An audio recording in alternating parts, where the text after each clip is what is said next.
Cuando yo era niño, a veces en el colegio se metían conmigo, ¿no? Me decían cosas, me hacían lo que hoy en día se conoce como que bullying, ¿no? Me hacían bullying, se metían conmigo los compañeritos de clase, ¿no? Pero yo tenía unas cualidades por mi forma de ser y por mi personalidad que yo creo que Dios las puso allí por alguna razón, ¿no? Y es que todas esas cosas que me decían, tampoco que me decían muchas cosas, pero sí que me decían palabras y me llamaban nombres y eso, y pues lo típico, ¿no? Pero yo tenía algunas características o cualidades que me hacían sobrellevar eso, yo creo que bastante bien, ¿no? La primera de ellas es que a mí desde siempre me ha importado muy poco lo que las otras personas digan de mí. Por alguna razón, en mi cerebro, cuando alguien dice algo que es un insulto o que es peyorativo o simplemente que no me interesa lo que está diciendo, yo tengo un superpoder en mi cerebro que se desconecta de alguna manera. ¡Pum! Se desconecta, hace un clic y enseguida pues hace un bypass a otro lugar y empiezo a pensar cosas que realmente son importantes para mí. Siempre me ha ocurrido eso, ¿no? Y bueno, y para mí eso es un superpoder, ¿no? Porque la verdad es que suelo ignorar bastante lo que las otras personas puedan decir o puedan pensar o expresarse acerca de mí, ¿no? Y lo segundo, otra cualidad que yo tenía, que ya no lo llamaría tanto cualidad, pero es algo que forma parte de mi personalidad, es que cuando era yo pequeño era un poquito lento para entender las cosas. Todavía suelo ser un poquito lento para entender algunas cosas, pero cuando era pequeño más, era falta de atención o igual era, qué sé yo, dificultad para entender muchas cosas. Lo cierto es que cuando me decían cosas tan sencillo como que yo no me enteraba. Como que no me enteraba. Y después, al tiempo, con la madurez, yo me di cuenta, sí, mira, se estaba metiendo conmigo.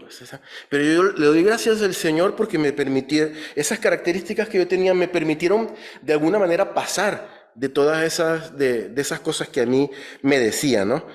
Y, y todo eso hizo que no fuese, entre comillas, importante, ¿no? O que me afectara todo eso que me decían a mí en el colegio cuando yo era niño, ¿no? Y meditando un poquito esta semana, ¿no? Se me ocurría, estaba pensando justamente en eso, en el bullying, porque, por ejemplo, a mi hija Amanda, a ella le dicen cosas, ¿no? Se meten con ella, tontería, por el apellido, porque se pronuncia raro y cosas por el estilo.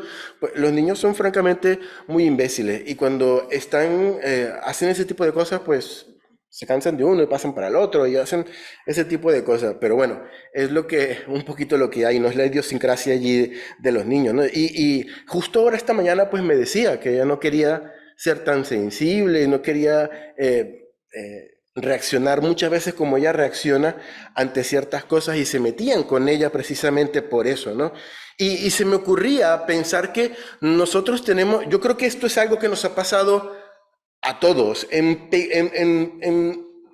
un menor grado o en mayor grado, todos lo hemos sufrido en algún área de nuestra vida o en algún momento de nuestra vida. Y se me ocurrió pensar que hay por lo menos tres formas que nosotros podemos reaccionar ante las personas que se dirigen hacia nosotros de manera peyorativa, que nos hacen bullying, que nos molestan, sobre todo en el caso de los niños, que eso pasa mucho en el colegio. Y yo he querido traer tres formas de reacción respecto a eso. La primera forma de reacción es aceptarlo y vivir con ello, ¿no? Es decir, eso forma parte del ecosistema escolar, infantil, todo el tiempo, si no es con uno es con otro, ¿no? Pues igual algún día se cansan de mí, pero se meten conmigo y pues voy a tener que vivir con ellos. Pues ¿quién me manda a ser gordito, o tener gafas, o tener pecas, o ser pelirrojo, o tener un apellido raro? Pues es lo que hay, ¿no? Se lo hacen a todo el mundo, me lo hacen a mí, pues me aguanto y aprendo a vivir con ellos estoicamente, pues es lo que hay, ¿no? En los casos más extremos, de vez en cuando, esta es una noticia, cuando yo cada vez que escucho esta noticia, me da tanta tristeza, se me llena el corazón de tanta tristeza, hermano. Cuando yo escucho, por ejemplo, que hay unos niños que le estuvieron haciendo bullying y a raíz de eso se quitan la vida. Y a mí eso me parte el corazón, de verdad, ¿no? Porque primero, recuerdo un poquito lo que me decían a mí y sé que no vale la pena, que no vale la pena. O sea, imagínate hasta dónde puede llevar que le afecte eso a una persona, que alguien que diga algo de ti condiciona tu vida hasta el punto de que te quites la vida. Es una cosa impresionante, ¿no? Pero esto no es enfrentar, el suicidio no es enfrentar el bullying, es rendirse ante él. Es rendirse ante el bullying y decir, pues, no aguanto más, pues hasta aquí llego yo y sucumbo ante ello, ¿no? Se han quitado la vida porque no han podido soportarlo, ¿no? Se han rendido ante el bullying, ¿no? Y es algo tan triste, vuelvo y repito, que cuatro subnormales hagan que condicionen la vida de una persona, ¿no? Y ahí yo veo, entre paréntesis, la falta de una iglesia que le tienda la mano a esos niños y que le diga, esto es lo que dicen de ti. Tú te lo crees, pero yo te voy a decir algo que el Dios Todopoderoso dice de ti. A ver si tú te lo vas a creer más de lo que dicen las otras personas, que tú eres importante, que tú eres precioso, que tú eres un hijo de Dios, que tú eres una criatura que Dios ha muerto por ti. Todas esas cosas el Señor las dice de nosotros. Y muchas veces nosotros nos creemos las estupideces que dicen los niños, ¿no? Esa es por lo menos la primera forma de reacción, es aceptarlo y vivir con ello. Pues forma parte del sistema, pues aquí estoy. La segunda forma de reacción requiere unas cualidades especiales como las que yo tenía, ¿no? Pero es como mi superpoder, ¿no? Que es difícil, pero se puede llegar a hacer. Es ignorarlos. Se están metiendo conmigo, se están burlando de mí. Pues yo los ignoro. Pues tarde o temprano se cansarán. O si no se cansan, pues seguirán, pero yo los voy a ignorar, ¿no? Nada de lo que ellos hagan o digan, pues me puede condicionar a mí en mi manera de vivir. Los ignoro, simplemente, el bullying. Y la tercera forma de reacción es enfrentarlos. La primera es, pues, aceptarlo, que forma parte del sistema. Lo segundo, ignorarlos o intentar ignorarlos. Y la tercera, pues, enfrentarlos, ¿no? Echar mano de nuestra dignidad como persona y decidir que yo no tengo por qué estar aguantando eso, ¿no? Por parte de estos bobalicones, ¿no? Plantarles cara, denunciarlo, coger el toro por los cuernos y decir esto se acaba de una vez por todas, ¿no? Tomo las medidas que hagan falta, ¿no? Para terminar esto, porque esto se tiene que acabar, ¿no? Ya yo no puedo seguir viviendo así. Ah, trazo una línea, un punto de inflexión y aquí sí acaba esto, ¿no? De una vez por todas. Actuar en consecuencia, cueste lo que cueste. Con la primera reacción y con la segunda forma de reacción, aunque se ignore, aunque lo aceptemos como parte del sistema, el bullying va a seguir ocurriendo, va a seguir pasando. Pero solo si le plantamos cara, queridos hermanos, solo si denunciamos, solo si hablamos, solo si contamos lo que está pasando y tomamos medidas, el bullying se va a acabar. Yo creo que esa es la solución radical. Y en estos últimos domingos, hermanos, hemos estado hablando acerca de qué, ¿se acuerdan? Del pecado, ¿no? Estuvimos compartiendo acerca de un tópico o una rama de la teología que se llama la amartiología, ¿se recuerdan, no? Y recordamos que amartiología viene de la palabra hamartia o amartia, que significa en el Nuevo Testamento pecado, pero que significa literalmente errar al blanco, ¿no? Y veíamos esa ilustración del arquero que iba con su arco y con su flecha e intentaba darle al blanco, pero que fallaba, ¿no? Y le daba otras cosas que no eran el blanco. Yo supongo que lo dejamos bastante claro y los que quieran volver a repetir, pues tenemos todas las grabaciones allí en el YouTube, ¿no? Y la semana pasada precisamente hablábamos de la última parte del pecado, que son las consecuencias del pecado y la solución del pecado, ¿no? Y decíamos como solución que ya que el pecado es un problema que se escapa a nuestro control, ¿no? La solución se escapa a nuestro control, para resolver el pecado tenía que venir algo que también se escapara a nuestro control. Y es lo que hizo Jesús en la cruz del Calvario por cada uno de nosotros. Amén. La solución venía de Él. La solución fue sobrenatural, ¿no? Y la solución tiene que pasar por algo que tuviese el poder de hacer borrón y cuenta nueva, de hacernos nacer de nuevo, ¿no? Nacíamos originalmente con una condición pecaminosa, lo hablamos hasta la saciedad, y para poder librarnos de esa raíz, de esa condición, necesitábamos un nuevo nacimiento, ¿no? Y en un sentido, hermanos, porque he comenzado hablando del bullying, en un sentido, el pecado es como ese bullying que nos hace a nosotros mismos, esa naturaleza corrompida que nosotros tenemos, ¿no? La mayoría de las personas intenta vivir con él.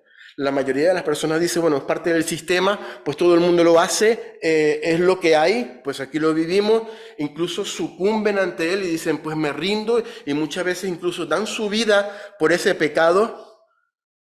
Otras personas tratan de ignorarlo, como el bullying igual intenta pues ignorarlo, pues bueno, sí, el pecado está allí, pero bueno, yo vivo mi vida y ya está. Pero tanto si piensan que es parte del sistema como si intentan ignorarlo, el pecado, al igual que el bullying, va a seguir allí. El pecado va a seguir formando parte de la vida de las personas. Solamente si, al igual que el bullying, nosotros le plantamos cara al pecado, vamos a dejar de tener ese problema en nuestras vidas. Vamos a poder librarnos de eso. La manera, hermano, cómo deshacernos de este pecado, de este mal que nos aqueja, es algo parecido a lo que hablamos. Enfrentarlo, plantarle cara, reconocer que está allí, reconocer que nos afecta, reconocer que nos aparta de Dios y que es algo que no queremos ya en nuestras vidas. Hermanos, las herramientas y el contexto lo puso el Señor. Lo hizo a través del sacrificio de Jesús, entregando a su Hijo, dándonos ese sacrificio en la cruz del Calvario. Pero, queridos hermanos, la estocada final, el golpe final, lo que se requiere para que ya ese pecado no condicione nuestra vida, se lo damos a través de un proceso que todos nosotros hemos tenido que pasar, y si no, hoy es un buen día para hacerlo, que se llama arrepentimiento. Arrepentimiento. Sabéis que hay, lo hemos dicho de pasada aquí, yo muchas veces no he querido profundizar en eso, pero hay dos escuelas que hablan acerca del arrepentimiento, dos escuelas teológicas que hablan acerca del arrepentimiento. Una escuela teológica dice que el arrepentimiento viene cuando Dios nos cambia a nosotros y nosotros no tenemos otra escapatoria que arrepentirnos, porque es tanto el toque del Señor que es irresistible y tenemos que arrepentirnos para caminar con Él. Otra escuela teológica dice que el Señor viene, nos toca y nosotros tomamos la decisión de arrepentirnos o no.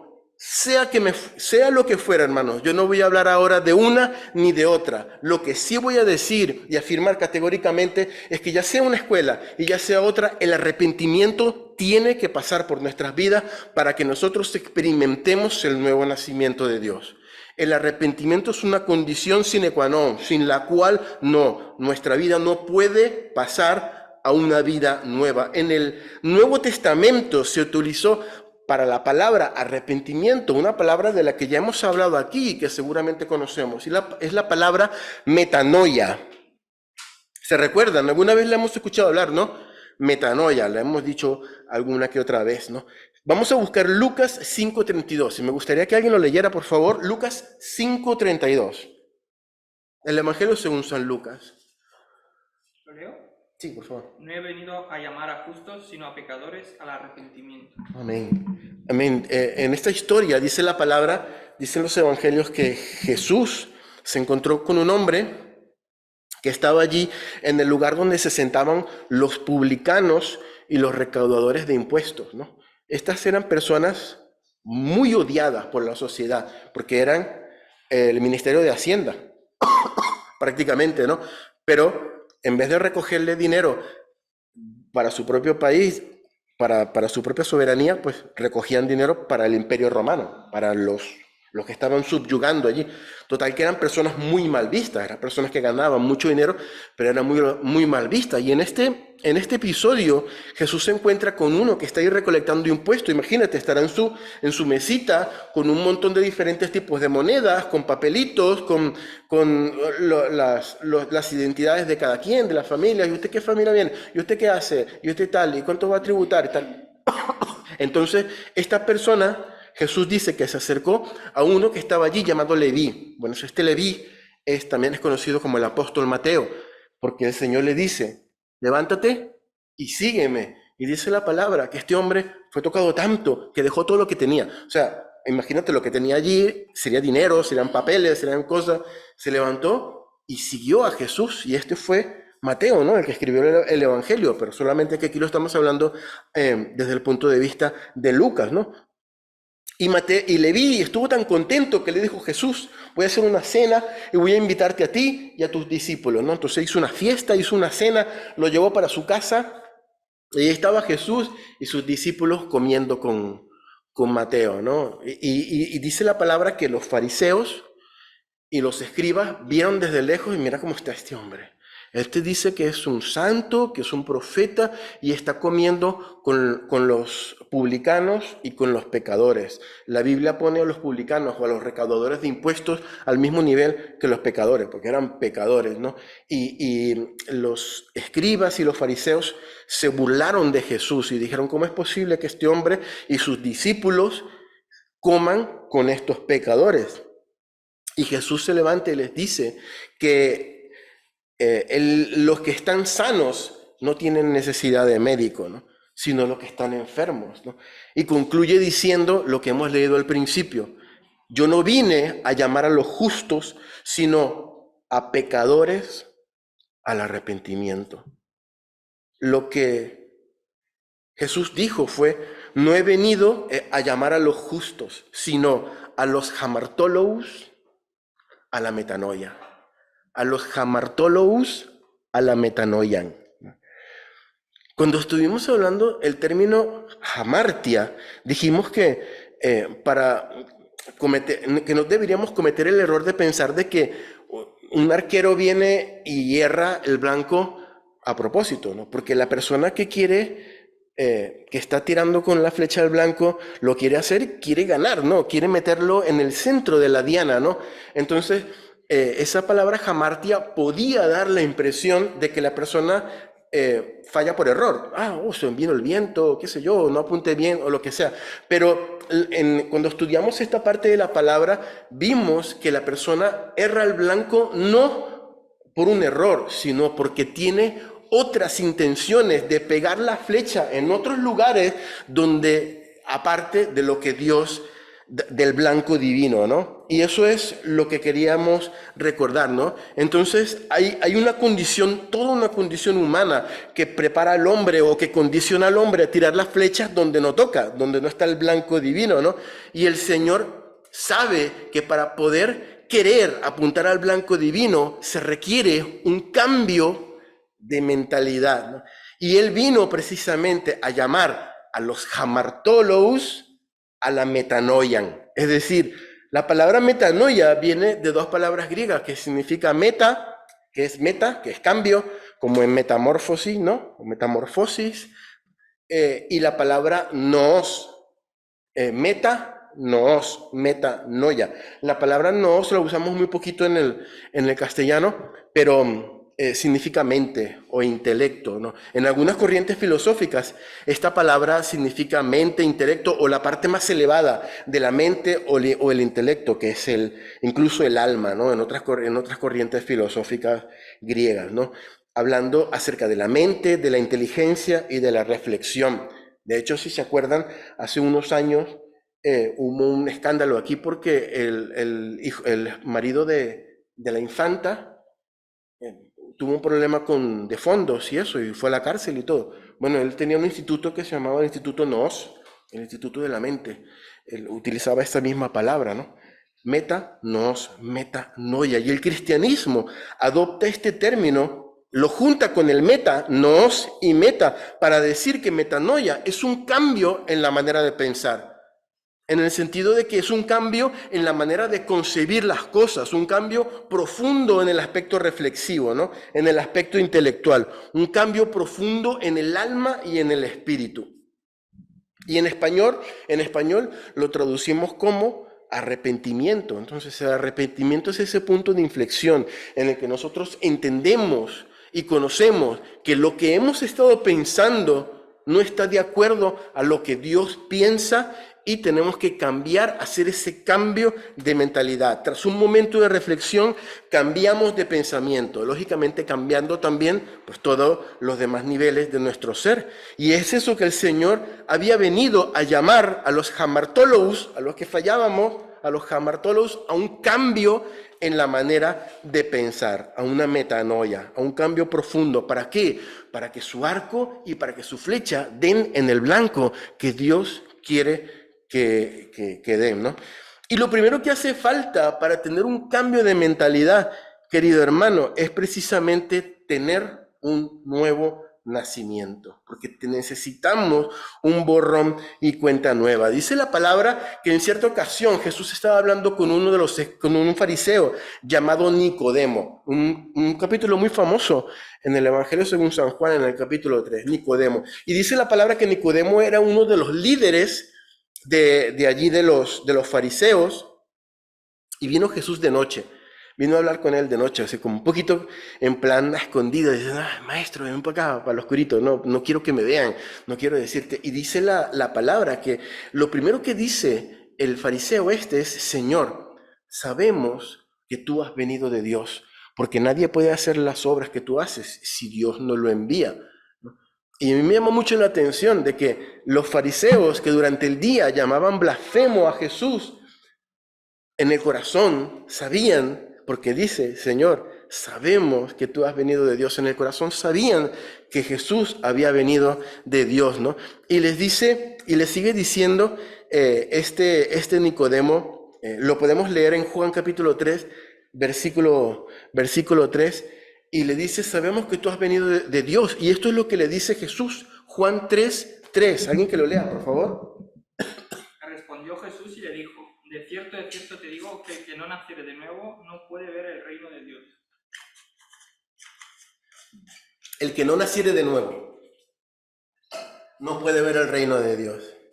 Nicodemo, como no podía ser de otra manera, no entiende y dice, ¿cómo es posible, Señor, que yo me voy a volver a meter dentro del vientre de mi madre para volver a nacer, siendo viejo ya?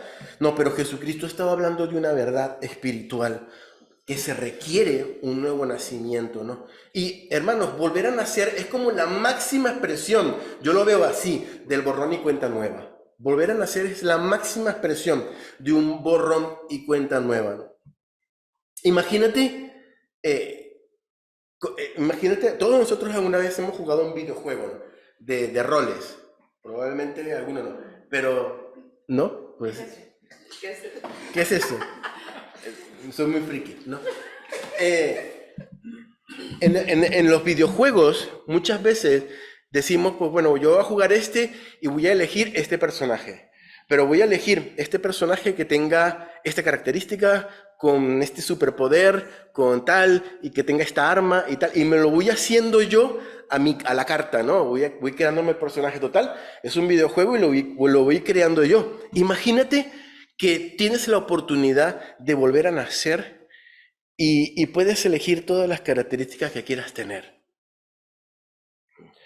Puedes elegir, bueno, quiero tener esta altura, quiero tener este color de piel. Si tienes algún problema con la vista, qué sé yo, bueno, quiero tener la vista perfecta, 20/20, quiero tener pues mi six-pack, ¿no?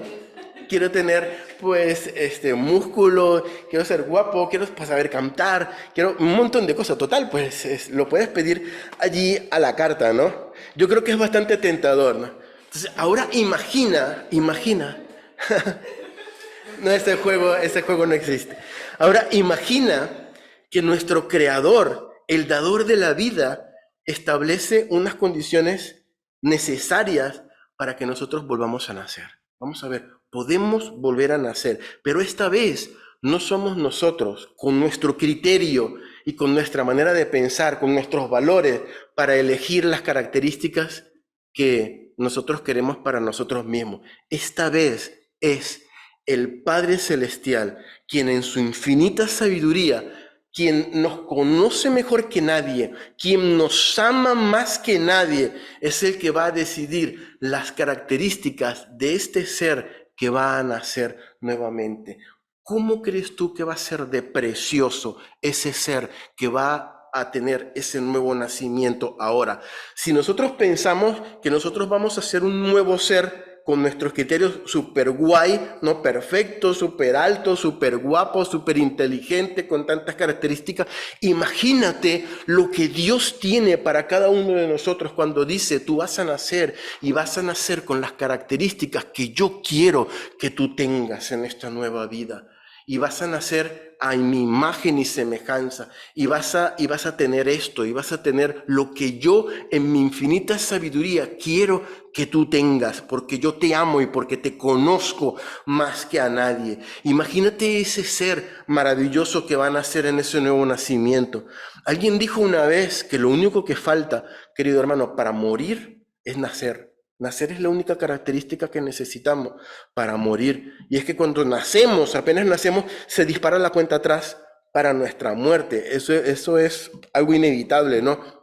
Pero nacer de nuevo, al nacer espiritualmente, al nacer de Dios, como dice la palabra ahí en Juan 3, nacemos, pero esta vez para vivir eternamente, dice la Biblia, como ya hemos visto en domingos anteriores, aunque la paga del pecado es la muerte, el regalo de Dios, la dádiva de Dios es la vida eterna, ¿no? Y el arrepentimiento, querido hermano, consiste en darnos cuenta que necesitamos nacer de nuevo, que es imprescindible nacer de nuevo, que la vida que llevamos ahora tiene que llegar a un fin, que tenemos que rompernos, que tenemos que morirnos, que tenemos que pasar por ese nacimiento espiritual nuevo y que tenemos que nacer como la criatura que Dios quiere que seamos en ese nuevo nacimiento. Dice 2 Corintios 5:17, de modo que si alguno está en Cristo, nueva criatura es. Las cosas viejas pasaron. He aquí, todas son hechas nuevas. Nos convertimos, hermanos, en nuevas criaturas, con una vida nueva, transitando por un camino nuevo, con experiencias nuevas, con perspectivas nuevas, con una fe nueva. Eso es lo que hace el Señor a través del nuevo nacimiento, ¿no? Pero, y ahora viene la gran pregunta, segundo a los Corintios 5:17. Hemos visto diferentes características del pecado. Hemos visto pues algunas consideraciones acerca del pecado, hemos visto el origen del pecado, hemos visto las consecuencias del pecado, hemos visto la solución del pecado, pero, y puede ser que hayamos nacido nuevamente, pero ¿qué hacemos con estos pecados o con este pecado que todavía seguimos llevando a cuesta, hermano? Porque seguimos llevando cuestiones que no agradan al Señor a nuestros hombros, ¿no? Y la respuesta no es qué hago yo con mi pecado, sino qué hace Él con mi pecado. Esa es la verdadera respuesta, hermano. Y me gustaría leer 3 versículos, o que lo podamos leer todos. El primero está en Primera de Juan, capítulo 1, versículo 9. Esta es la primera cosa que Dios hace con nuestros pecados y con nuestro pecado. Primera de Juan 5:9. Si alguien lo puede leer. Primera de Juan 5:9. Perdón, 1:9. Si confesamos nuestros pecados, Él es fiel y justo para perdonar nuestros pecados y limpiarnos de todo mal. ¿Qué hace Dios con nuestros pecados, hermano? Los perdona. Eso es lo primero que nosotros recibimos, perdón de parte de nuestro Señor. Nosotros arrastramos cosas que son tristes y que hieren a Dios, pero Dios perdona ese pecado. La Biblia nos da una promesa de perdón. Miqueas capítulo 7, versículo 19. Miqueas 7:19. Miqueas, un profeta menor, después de Isaías y de Jeremías y Lamentaciones, viene Oseas, Joel, Amós, Abdías, Jonás, Miqueas. 7:19.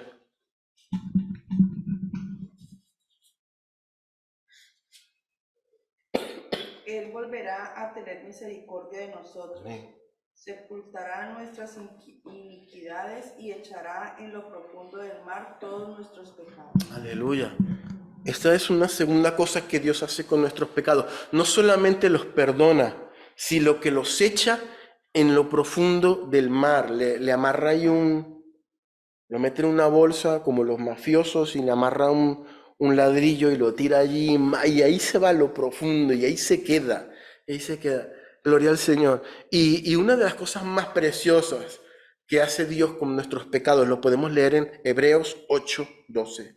Hebreos 8:12. Porque seré propicio, eso, a sus injusticias y nunca más me acordaré de sus pecados.